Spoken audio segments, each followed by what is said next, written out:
So, Dylan, what are the most important values held in our culture? Well, values in our culture, that's pretty much the traditions that we come together. We all come together and celebrate different things. We have a lot of different traditions that are passed down from generation to generation that we celebrate on a daily basis, even. Traditions like tracking back from our ancestors to having rice on a daily basis to having a special food called kiribat, which is milk rice that we eat during times of special occasions. So there's a lot of traditions that we pass down. Of course, we've got our sports, cricket that we love, and every other sport maybe not so much. How has your uncle's culture influenced the way he lives his life? Well, it influences the way he lives his life because from a young age, I think around 11 and 12, he migrated to Australia.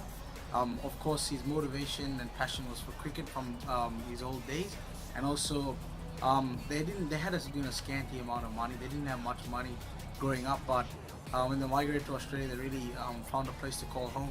Well, how does your uncle take his cricket? Well, he's very passionate about cricket, as all Sri Lankans are. Very fierce since the 1996 World Cup victory. He always, he's always has something associated with cricket.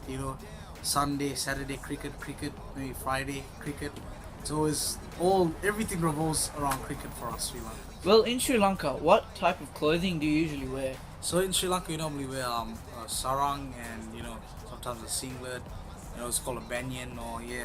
So this is pretty much a traditional sarang.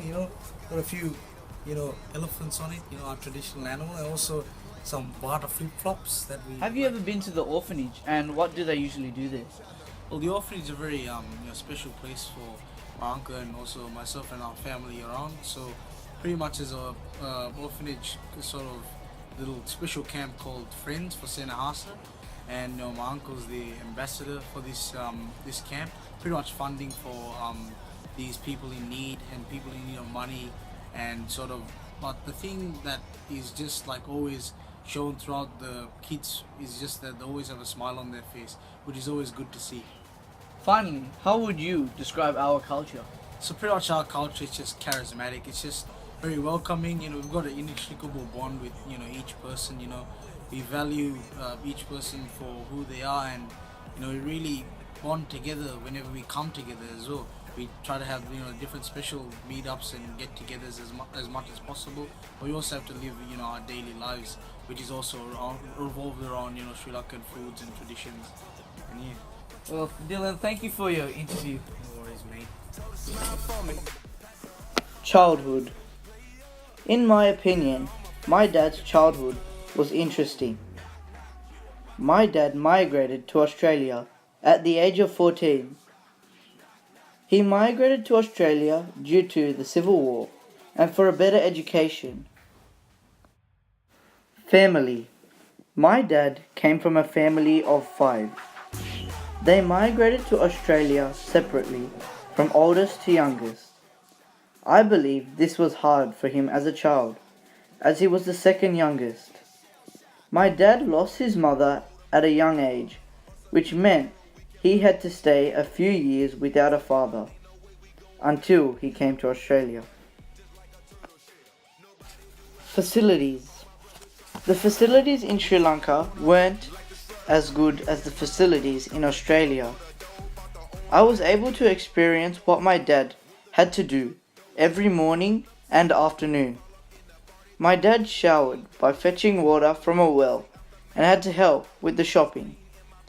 Outside his house on some days there are wild elephants with or without owners, or wild cows. Orphanage.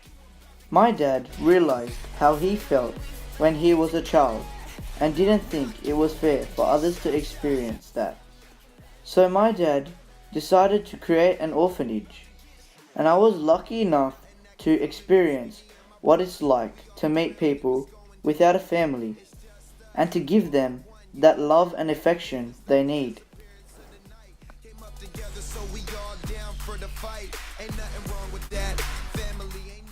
Cricket.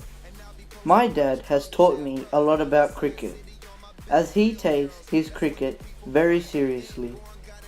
My dad plays for many teams, and when we go to Sri Lanka, we are lucky enough to privately meet the Sri Lankan cricket team. Last year, I remember having my birthday in Sri Lanka and some of the players showed up, like Dilshan and Sanath. My dad is always associated with cricket, as everything revolves around cricket. Finally, in my eyes, I see my dad as a strong legend that never fades.